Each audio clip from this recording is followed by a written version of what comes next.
There are only 6 ways that you can measure the value and the ROI of your AI or automation program. Okay, now I think, as with everything on this channel, it's all about sharing the business value of AI and automation, right? And I think this is such an important part. And I'm going to do a longer video on this, of the whole value process that I go through with any client that comes on board when it comes to building good automation and implementing AI. Now, please challenge me if there's more than 6, but from what I know, and the amount of time I've been doing this, there are only 6 ways to measure that value. And this is, you should absolutely do this. Whether you are a business looking to implement automation and AI, you should be understanding exactly these 6 areas that you want to measure value. But also, if you're paying someone to do this for you, do not just be blinded by the technology and what looks really good. It's quite easy that you can get someone who's amazing at building workflows and building AI, and they can show you all this amazing technology, but fundamentally it will not work in your business. And so you really need to, if you're looking at working with someone, question them on these areas, okay? And that's a massive thing for any business doing this. So number 1 is revenue. The most important thing to most businesses is making more money. So this is kind of the money layer. It measures how AI and automation will increase conversions, upsells, reoccurring revenue. If your system helps more leads turn into paying customers, or increases the lifetime value of those customers, this is where you're going to see that value.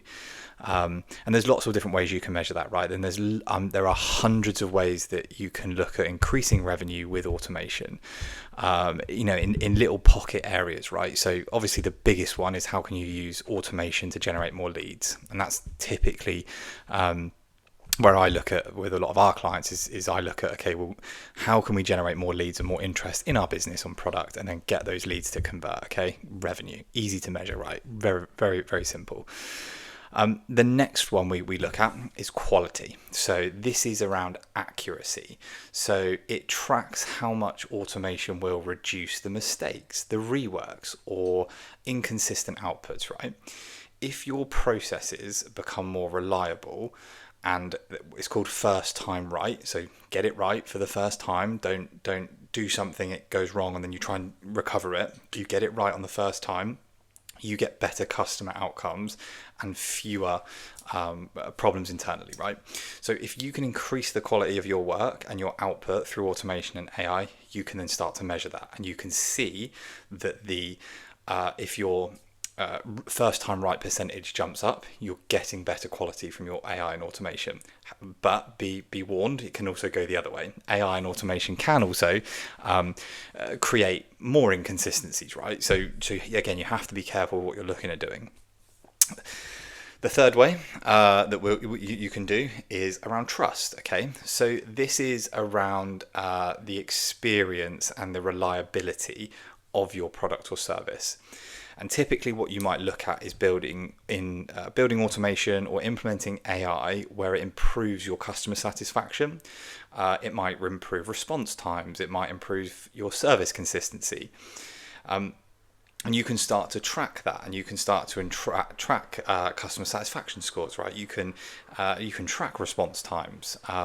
You can any downtime. You can track that uptime. You can track all of these key little indicators that say, actually, people trust our business and our brand. And that's, again, really, really important, because if your automation can build that trust, you're going to generate more revenue. And you'll see that a lot of these business layers, they are kind of intertwined almost. So look, trust. When your system runs smoother, customers trust you more, right? So you want to make sure that onboarding process is really, really smooth. You want to make sure customer support is really, really smooth. You want to make sure that people are getting what they're paying for, right? Especially if you're an organization that's charging, even B2B, right? If you're an organization that's charging a lot of money, people want to feel like they're getting a good amount of money for that, and you can implement automation and AI that does that for you, right? And it will create that for you. The fourth one that we look at is efficiency. So this is the time and cost layer. So this is all about hours saved, cost saved, how much more your team can get done without adding headcount. So let's say your automation can collapse a 90-minute task into a 5-minute task. That is where your value is going to be shown. If you can go from spending 2 hours per proposal to a client, so your sales rep has to send a proposal across with your terms of business, but let's say you can collapse that process from 2 hours writing that, using AI and automation to then build that proposal for you, and you spend 15 minutes reviewing it. That is a huge value add that you can take. Now, there is also an important part of that, because I think this is where a lot of people, again, get AI and automation wrong, and what they don't explain is that if you get time back, so let's say you get 2 hours of your day back, but then that 2 hours is not used to do anything productive, that is a wasted 2 hours. So if you can save 2 hours a day on doing proposals, but then those 2 hours you aren't contributing 2 hours to other pieces of work, so that are going to give you ROI. So maybe that's be some outbound, maybe that be some client delivery, or whatever it might be. Again, that 2 hours is kind of pointless. So what you really need to think about is, okay, we're getting that 2 hours back, but if you spend 2 hours scrolling on Instagram, and maybe that's your business model, right? Maybe you don't run maybe you're a small business and actually you just want the freedom to have that 2 hours back to do whatever you want. But most businesses will see that 2 hours and go, what can we put into that 2 hours to get even more return? Okay, so that's efficiency. Number 5 is risk. So this is like this is all about error prevention. So this will track. You can build an automation AI that tracks things like compliance errors, financial leaks, costly mistakes. That automation can ultimately eliminate, right? So there's all these little mistakes that like people will make, right? And so if you can build in an automation and AI layer that actually takes those mistakes, or even prevents those mistakes from happening in the first place, there's two sides to it, because there's a prevention of that mistake happening from the AI, but there's also rectifying a mistake quickly. So AI can rectify that mistake quickly if it does happen.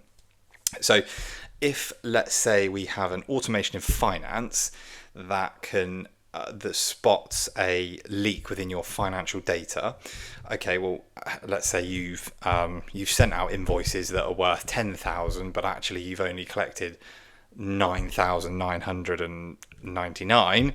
It will look and it will find that pound, and it will be able to go, okay, there's a leak here, something's not right, and it can look at the data and it can then output that for you and say, hey, look, we've noticed this. Okay, so that's a risk.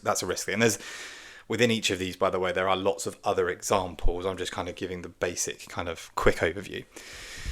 And then number 6, so the final kind of business layer, or lever as it is growth. So it measures how automation increases your capacity and lowers your marginal delivery cost, which ultimately enables you to then execute in new markets or products, right?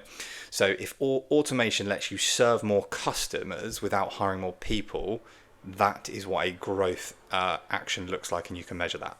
So if you can lower the cost and lower the bar to entry to enter a new market, for instance, and you can build an automation AI that might have so we can take the lead gen example, right? Because lead gen is quite an interesting one, because lead gen actually touches on all of these points. But let's just say, lead gen touches on revenue for now. Okay, we know that's going to create revenue, but we can also have it as the growth lever as well. And that's because we can enter new markets with an automated lead gen system that gives us a whole entire GTM strategy, segments our audience, and we can go to market in a new area. Or what we can do is we can build marketing campaigns and go to market for a new product or service. So those are the 6 areas that every single person that is thinking about AI and automation, that wants to do it properly, there are only 6 ways to measure value. And that is through revenue, quality, trust, efficiency, risk, and growth. And that is it. Now, again, challenge me if I'm wrong, but from my experience, there are only 6 ways to measure value and return on investment, right? Typically, the number one thing that people are going to look at is money. Right, that's it. Does this make us money? Can this make us more money? If we put in 1 million and we get 2 million back, brilliant, amazing. If we put in 1 million, but we don't even know how to measure where we're getting the return on investment from, then you've got a problem. And that's actually a real case. I've got an example of that. So through someone else that I work with, they were speaking, I think, with the third or fourth biggest Copilot users in the UK, and they spend around £3 million annually on Copilot, and the board had told them that they didn't know what the return on investment was. Can you imagine a scenario where you're spending £3 million a year on something that you don't know what the value is? Absolutely ludicrous and completely insane, but that is where we're at with AI at the moment and automation. We are spending money on it without really understanding the implications of it and the return on it. We are almost, as the business, the business economy is kind of going, it has AI on it, it must be good. And so you're going in with this assumption and this thought process that it must be the right thing for us because it's AI and automation, right? When in reality, that's so far from what the truth is. Technology will not ultimately solve. Technology solves a lot of problems, but it won't solve all of them. Six key areas to think about when with AI and automation. I'll do a longer video on this because I got a whole process that I follow that's all on a Miro board or a Miro board, whatever you call it, and it looks at these kind of things. It looks at where you can see other opportunities. So typically what happens is when you do this process, you will find that your automation, so as an example, if someone's looking for a lead gen automation, I've had conversations in the past where actually, okay, well, the lead gen is great and we can build that, but actually your onboarding process is terrible. Okay. And so then what happens? You've got all these leads and great, you might be able to convert them, but the onboarding process is terrible and you're losing 50% of your leads because your onboarding is so bad. So, you kind of work out and you can kind of start to see where things are, kind of intertwined, right, with doing this. So let me know what you think in the comments, like if there's any more kind of value levers that you can think of. I'd love to know what your thoughts are.